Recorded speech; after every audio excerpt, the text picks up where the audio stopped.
사도행전 16장 1절에서 10절까지 제가 봉독해 드리겠습니다. 바울이 더베와 루스드라로에도 이름에 거기 디모데라 하는 제자가 있으니 그의 어머니는 믿는 유대 여자요 아버지는 헬라인이라. 디모데는 루스드라와 이고니온에 있는 형제들에게 칭찬받는 자니 바울이 그를 데리고 떠나고자 할세 그 지역에 있던 유대인으로 말미암아 그를 데려다가 할례를 행하니 이는 그 사람들이 그의 아버지는 헬라인인 줄 다 알미러라. 여러 성으로 다녀갈새 예루살렘에 있는 사도와 장로들이 작정한 규례를 그들에게 주어 지키게 하니 이에 여러 교회가 믿음이 더 굳건해지고 수가 날마다 늘어가니라. 성령이 아시아에서 말씀을 전하지 못하게 하시거늘 그들이 부르기아와 갈라디아 땅으로 다녀가 무시아 앞에 이르러 비두니아로 가고자 애쓰되 예수의 영이 허락하지 아니하시는지라. 무시아를 지나 두로아로 내려갔는데 밤에 환상이 바울에게 보이니 마게도냐 사람 하나가 서서 그에게 청하여 이르되 마게도냐로 건너와서 우리를 도우라 하거늘 바울이 그 환상을 보았을 때 우리가 곧 마게도냐로 떠나기를 힘쓰니 이는 하나님이 저 사람들에게 복음을 전하라고 우리를 부르신 줄로 인정함이로라. 아멘. 오늘 사도행전 16장 말씀으로 들어왔습니다. 오늘 16장 말씀 첫 번째 1절에서 10절까지 말씀으로 당신은 무엇을 애쓰고 있습니까? 당신은 무엇을 애쓰고 있습니까? 라는 제목으로 하나님의 말씀 증거하도록 하겠습니다. 바울이 이제 지난 시간에 이렇게 2차 전도 여행을 떠나는 그 시작을 우리가 함께 살펴보았습니다. 그런데 할례 문제를 잘 해결했던 예루살렘 공의의 아름다운 모습들도 있었고 또 그와 함께 이 마가 요한을 2차 선교 여행에 동참시키는가에 대한 부분을 가지고 바나바와 바울이 크게 다투는 일이 있었습니다. 결국 둘이 합의점을 이루지 못하고 각자 남쪽과 북쪽으로 이렇게 방향을 다르게 하여서 선교 여행을 떠나게 되었습니다. 사도행전의 이 기자는 바울의 이야기만을 기록을 해줍니다. 바울과 또 실라 그리고 이제 이후에 합류하게 될 이 누가까지 해서 자신까지 해서 이렇게 사도행전을 계속 이야기를 써내려가고 있지만 이 마가와 함께 여행을 떠났던 바나바도 여기에서 2차 전도 여행 시간에 굉장히 귀한 선교 사역을 하고 각 교회마다 돌아다니며 하나님께서 주시는 그 은혜의 말씀을 전파함으로 교회가 갈수록 견고해져 가는 열매를 맺게 되었습니다. 바울과 바나바가 싸워서 둘이 다투어서 다 때려치고 안 하고 우리는 감정 상하면 그냥 다 때려쳐버리지 않습니까? 흐지부지 되어버리는 그런 일들이 많은데 이 바나바와 바나바는 오히려 교회들이 전부 다 이렇게 더 오히려 강해지고 견고해지는 그런 결과를 맺었다라는 거예요. 그러면서 우리 지난 시간에 살펴봤던 것은 우리가 이 마음속에 내 자존심을 두고 일하는 일이 있고 또 우리 내 세상 일을 내 어떤 커리어를 위해서 하는 일이 있고 또 예수를 위하여 하는 일이 있는데 이 예수를 위하여 우리의 중심을 삼고자 한다면 우리가 처한 모든 순간들마다 날마다 승리할 수밖에 없다. 그러나 우리의 자존심이나 어떤 내 마음을 내 자랑을 위하여서 일을 하게 되면 결국 또 상처받게 되는 그 시간을 겪게 됩니다. 저도 이 목회를 하는 자리에 서다 보니까 이 사탄이 저에게 동일하게 주는 그런 유혹의 방식들은 다 이런 방식이에요. 제 의견에 따라주지 않을 때 내가 내 자존심을 상하게 만드는 경험을 하게 되었을 때 이럴 때 내 마음에 이렇게 다 포기하고 싶은 마음이 생기고 자꾸 떠나고 싶은 마음이 생기고 그런 반복적인 경험도 많이 있었습니다. 그러나 이 바울과 바나바는 갈라섰습니다. 갈라섰음에도 불구하고 그 지역에 가서 또 예수를 위한 아름다운 열매를 맺어낼 수 있었던 것은 그 마음 가운데 이 무엇을 지켜내고 그 중심을 무엇을 삼았느냐에 따라서 이렇게 달라질 수 있었다라는 것을 바울과 바나바의 다툼을 통해서도 우리에게 보여주었던 장면이 있었습니다. 자, 이번에는 바울의 이야기로 이제 계속 집중이 되는데 바울이 1절에 보니까 더베와 루스드라로 이름에 거기 디모데라 하는 제자가 있었습니다. 그 지난번에 루스드라에서 돌에 맞아서 죽기 직전까지 가지 않았습니까? 유대인들은 그 바울이 죽었다고 생각해서 밖에 시신 버리는 곳에다 버렸습니다. 그런데 하나님께서 살려주셔서 회복시켜 주신 것 같지는 않고 숨이 붙어 있었습니다. 그래서 응급처치만 대충 하고 다시 이제 예루살렘으로 돌아왔는데 그때 이 루스드라에서 디모데라고 하는 제자를 만나게 되었습니다. 이 만신창이가 되었어도 또 루스드라로 돌아와서 복음을 전하고 있는 이 바울을 보면서 바울은 뭔가 있다. 저자가 하는 말은 진실이다라고 하는 그 확신을 생겨서 바울을 따르는 바울의 수제자가 됩니다. 근데 그 디모데라고 하는 분의 어머니와 아버지의 신앙이 어떤가 성경 기록을 하고 있는데, 어머니는 믿는 유대 여자였고 아버지는 헬라인이었다라고 하는 거예요. 그 아버지도 믿는 분이었는지 아닌지는 정확히 기록되진 않지만 아무튼 아버지는 유대인이 아니었다를 지금 강조하고 있는 거예요. 그러나 어머니는 믿음이 굉장히 좋은 분이었습니다. 우리 열왕기 상하 역대 상하 보면 이제 공부하면 그 왕이 기록이 되고 그 왕의 어머니가 기록이 되는데, 대부분 그 신앙이 좋았던 왕들의 어머니들은 신앙이 좋은 어머니들이죠. 어머니의 믿음이 많이 이 자녀들에게 유산이 됩니다.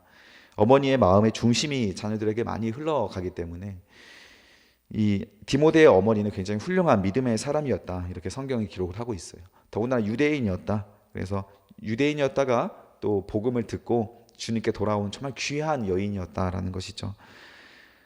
그런데 이 아버지가 헬라인이었다는 것이 이제 앞으로 디모데에게 있어서 사역하는 데 큰 어떤 핸디캡이 되는 부분이었습니다.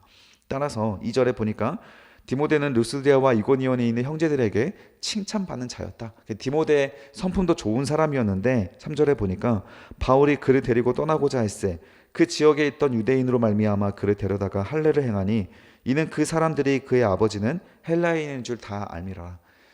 믿음을 가지고 예수를 믿기로 작정했던 이 디모데가 이제 바울을 따라다니면서 디모데도 많은 회당에 들어가고 또 이제 디모데에게 특별히 유대인들을 더 맡길 생각이었던 것 같습니다. 디모데가 이방 지역에서 선교할 때에는 아무 문제가 안 되는데 이 유대인들을 대상으로 선교할 때에는 이 할례를 받지 않고 있는 사람의 말을 듣고자 하지 않는 그런 할례파 유대인들이 많기 때문에. 근데 바울과 바나바는 다 할례를 받았지 않습니까? 그래서 이렇게 선교 사역을 유대인들을 회당에 가서도 할 수 있었던 건데, 디모데는 할례를 받지 않고 있는 이방인이었기 때문에, 게다가 아버지가 헬라인이었기 때문에 이 할례를 받지 않으면 그 회당에 가서 유대인들에게 복음을 전할 수가 없겠구나라고 하는 생각에 디모데에게 할례를 시켰다라는 거예요. 지금 이 2차 선교 여행이 시작되기 전에 할례의 문제가 가장 큰 뜨거운 감자 아니었습니까?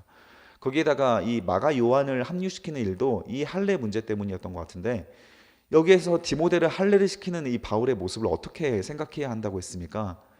바울에게 있어서 할례와 무할례는 중요한 게 아니라고 했죠. 할례를 받아야만 구원을 받는다라는 그 생각이 잘못됐다라는 것이었습니다. 믿음으로 구원을 받아서 마음의 할례가 중요한 거지, 마음으로 믿었는데 육신의 할례를 안 받았다고 해서 그것은 가짜다라고 말하는 것은 예수의 십자가를 땅바닥에 떨어뜨리는 것이다. 그 복음을 땅바닥에 떨어뜨리는 것이다. 이렇게 바울은 믿었기 때문에 우리가 무할례든 할례든 상관없이 믿는 자에게 구원을 받는 하나님 예수의 은혜, 그것이 바로 십자가 사역의 본질이다. 우리 마음을 지켜내야 하는 그 회개의 마음을 지켜내야 하는 것이 십자가 사역의 본질이다. 이것을 바울이 강조하기 위하여서, 그 은혜를 강조하기 위하여서 무할례와 할례를 구분짓지 않는 것이지, 할례 받으면 구원받지 못한다. 할례 받으면 너는 율법주의자니까 너는 이 복음과 상관없다. 지금 이 말을 하고 있는 것이 아니었다라고 하지 않습니까? 따라서 이 다툼의 중심, 또 이 말씀의 본질에 대한 중심을 우리는 잘 분별하여서 지금 성경이 무슨 말씀을 하고 있는지를 잘 헤아릴 필요가 있습니다. 따라서 바울은 이 디모데가 복음을 전하는 일에 있어서 할례가 유용하다면 기꺼이 디모데에게 할례를 시키는 것이죠.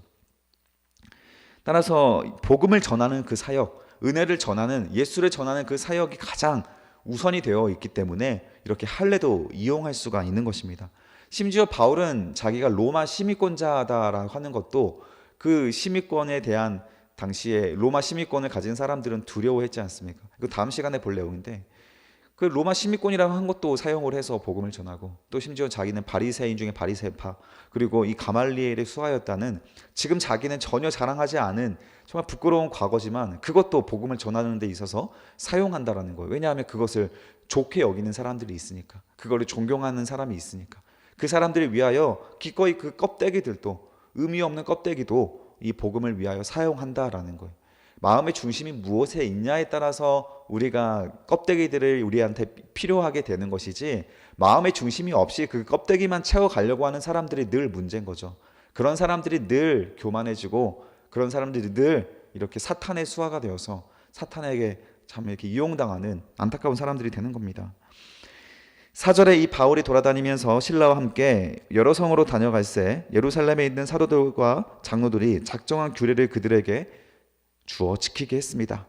이 사도와 장로들이 작정한 규례가 뭐겠습니까? 할례를 받지 않아도 구원받을 수 있다. 믿음으로 구원받는다라는 그 작정한 규례, 거기에다가 음행은 좀 멀리하자. 그리고 먹는 것 문제 절제하자.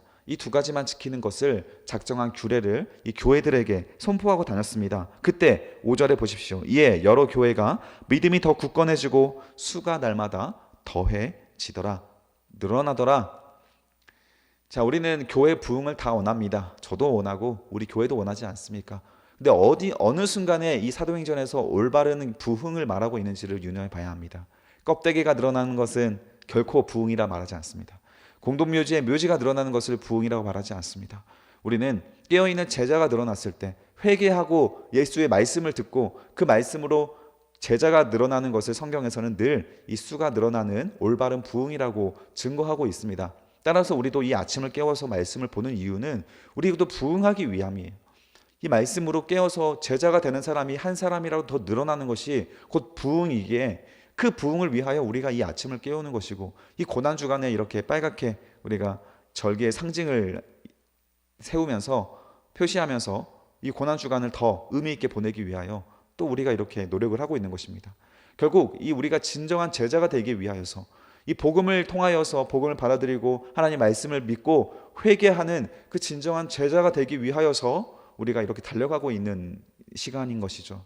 오늘 하루 여러분 인생에 부흥이 있고 여러분의 영적인 부흥이 있고 또 마원제의 교회 제자가 한 명의 제자가 더 늘어나는 그런 부흥이 있는 삶이 되시기를 축복합니다. 자, 6절에 보겠습니다. 성령이 아시아에서 말씀에 전하지 못하게 하시거늘 그들이 부르기아라와 갈라디아 땅으로 다녀가기 시작을 했습니다. 자, 바울이 이렇게 지금 여러 성으로 돌아다니고 있습니다. 그리고 루스드라와 이고니온까지는 괜찮았어요. 거기에서 디모데를 할례시키고 교회가 날마다 또 수가 늘어나고 있는 장면을 부흥을 경험하니까 여기까지 괜찮았는데 갑자기 이제 아시아 지역, 이 바울은 에베소로 가고 싶었습니다. 에베소는 당시 최대 무역 지역이었기 때문에 이 에베소가 전도가 되는 것은, 교회가 세워지는 것은 세계 열방으로 복음이 뻗어나갈 수 있는 이 로마와 거의 비슷한 정도의 그런 선교적인 효과가 있는 그런 곳이 바로 에베소였기 때문에 소아시아였던 이 에베소로 이 내려오려고 루스드라에서 지역에서 내려오려고 노력을 했는데 그 하나님께서 허락하지 않았다라는 거예요. 자, 우리는 중요한 표현을 여기서 기억해야 합니다.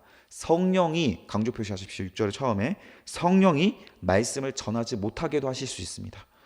성령이 가지 못하게도 하실 수 있어요. 제가 우리 망원제교회까지 오기까지의 과정도 있다고 하지 않았습니까? 성령이 가라고 하지 말라고 하는 곳에 가면 꼭 반드시 부작용이 생깁니다.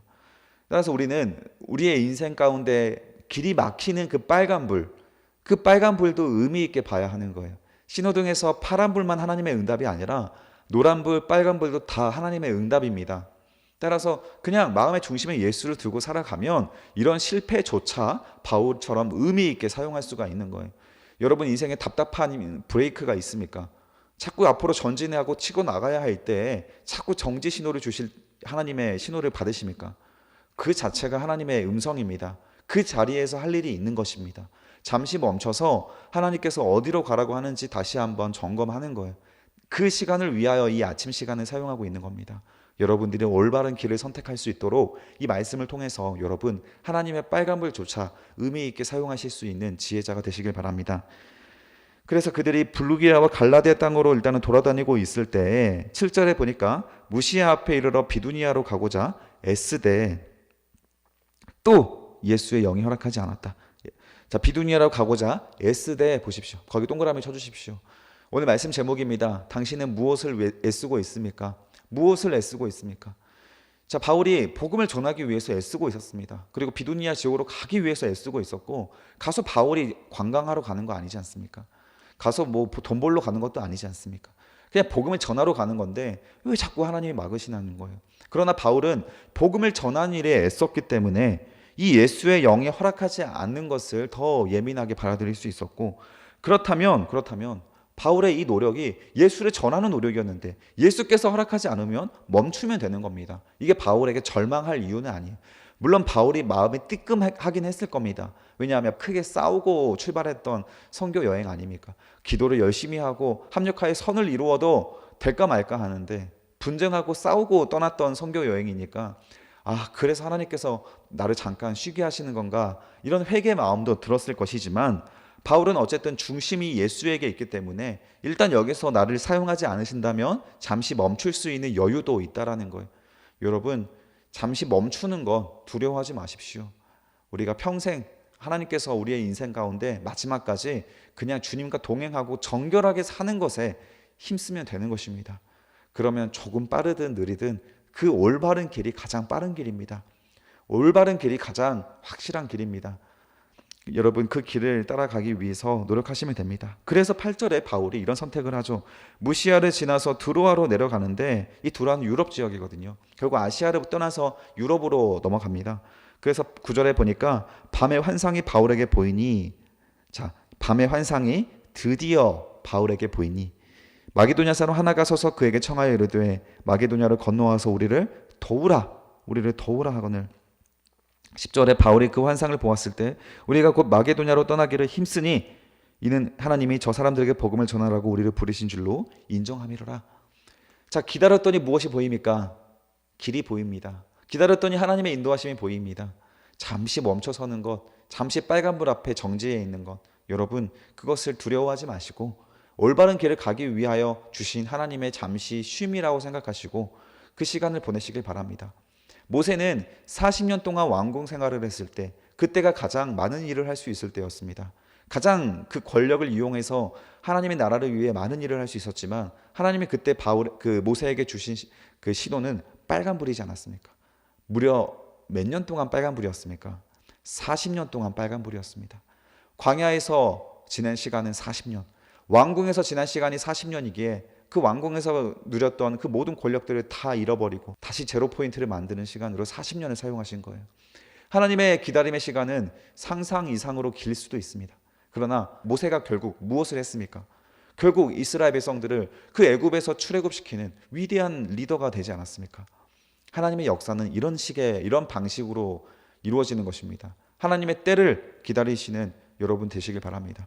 바울도 이렇게 기다려서 하나님의 그런 마게도냐 사람을 만날 수 있게 되고 환상으로, 그리고 그의 청함을 받을 수 있게 되었습니다. 왜 에베소로 보내지 않으시고 마게도냐로 보내셨을까요? 여기를 우리는 생각해 볼 필요가 있습니다. 마게도냐에서 지금 환상으로 바울에게 찾아온 사람이 뭐라고 하십니까? 청합니다. 그에게 청하여 이르되, 여기에 동그라미 쳐주십시오. 마게도냐를 건너와서 우리를 도우라, 동그라미 쳐주십시오. 하나님께서 보내시는 곳은 어디입니까? 구하는 곳에 보내는 겁니다. 가서 한 사람이라도 의미 있는 전도가 이루어질 수 있는 곳으로 하나님 보내요.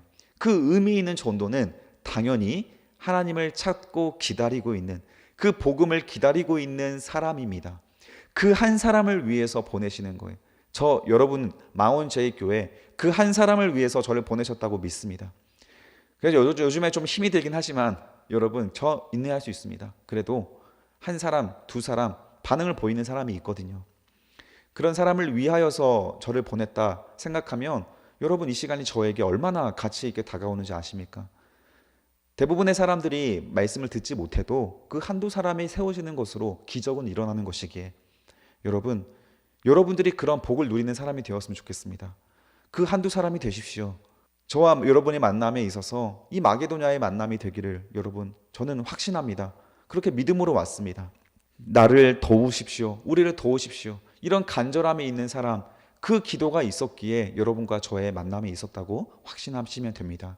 여러분, 그리고 앞으로도 어떤 순간에서든지 하나님 저를 도와주십시오. 제가 마음을 열어서 주의 제자가 되겠습니다. 하나님 올바른 길을 좀 걸어가 볼게요.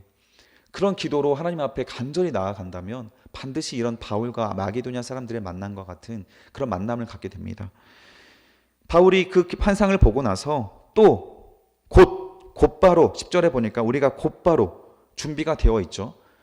기다림을 잘하는 사람은 하나님께서 신호를 주셨을 때 곧바로 치고 나갈 수 있는 준비가 됩니다. 그러나 기다리지 못하고 마음이 분주하여서 불안하여서 이것저것 정신없이 더 하는 사람들은 오히려 더 하나님의 때가 되었을 때 출발을 못해요. 준비하십시오. 마게도냐로 떠나기를 힘쓰니, 여기에서도 힘쓰는 거예요. 항상 힘쓰고 있는 겁니다. 준비하는 것도 힘쓰는 것입니다. 잘 준비해서 나갈 수 있도록 힘쓰시고, 하나님께서 신호를 주셨을 때 마게도냐로 떠나기를 힘쓰는 것처럼 출발하시면 되는 거예요. 힘써서 출발하니 이는 하나님이 저 사람들에게 복음을 전하라고 우리를 부르신 줄로 인정합니다. 준비하고 있다면 하나님께서 신호를 땅 하셨을 때 우리의 마음의 확신을 가지고 치고 나갈 수 있습니다. 여러분, 이런 준비된 자가 되시길 바랍니다. 여기에서 바울이 가서 만난 사람은 그렇게 처음에는 많은 사람을 만나지 못합니다. 처음에는 루디아라고 하는 자색 옷감을 한 사람을 만나요. 그 한 사람이 구원받습니다. 그리고 나서 시간이 많이 지나서 또 감옥에서 간수와 그 가족들이 구원을 받습니다. 그리고 나서 데살로니가 지역에 가서 많은 사람들이 구원을 받게 되는데, 여러분, 하나님께서 보내시는 곳에 많은 사람이 준비되어 온 것은 아닙니다. 정말 준비된 한 사람, 두 사람. 빌립을 하나님께서 성령을 통해서 먼 거리를 보내셨을 때, 그렇게 오랜 시간 먼 거리를 보내셨을 때 만나게 한 사람은 에디오피아 내시 한 사람이지 않았습니까? 여러분, 그 한 사람이 되시기를 축복합니다. 그 한 사람이 되셔서 여러분 제자가 되시고 복음을 받으시면 되는 겁니다. 그러면 이 아침 묵상에 가진 의미는 다 하는 것이에요. 이 사명은 다 하는 것입니다. 여러분, 한 사람 두 사람을 세우기 위한 사명이기에 그 모든 하나님의 큰 구원의 은혜를 받을 수 있는 여러분들이 되시기를 축복합니다. 감사합니다. 아버지 하나님, 오늘 우리에게 주시는 바울의 이야기 또 우리가 마음에 깊이 새기길 원합니다. 하나님께서 이 바울에게 주셨던 많은 은혜 가운데서 아버지 많은 열매를 맺게 되었지만 또 길이 풀리지 않은 빨간불도 만나게 되었습니다. 또 기다리라고 한 하나님의 브레이크 신호를 보게 되었습니다. 아버지, 이때 바울이 얼마나 마음이 어려웠겠습니까? 그러나 예수를 전하는 일이 바울의 사명이었기 때문에 바울은 주저하지 않았고 그저 마음을 기다리며 하나님의 신호를 보고 있을 때 주님께서 준비하신 곳에 힘쓰며 또 걸어갈 수 있었습니다. 그곳에서 만난 사람도 루디아라는 한 여인을 만났을 뿐이지만 그 여인을 구원하는 일이 바울에게 주신 하나님의 사명이었기에 아버지, 바울은 기쁘게도 그 길을 걸어갔던 것처럼 아버지, 우리들의 이 망원제일교회 만남도 그런 만남이 되길 원하옵고 우리 청년들의 삶도 그렇게 주의 복음을 전하며 한 사람을 구원시키는 그런 귀한 삶이 되기를 하나님 원하오니 아버지 하나님 항상 역사하시고 동행하여 주시옵소서. 이렇게 아침을 깨어 말씀을 공부하는 시간을 귀하게 여기게 하여 주시고 이 말씀 공부를 통하여 우리도 바울처럼 준비되는 자가 되게 하여 주시옵소서. 감사드리며 예수 그리스도의 이름으로 기도드립니다. 아멘.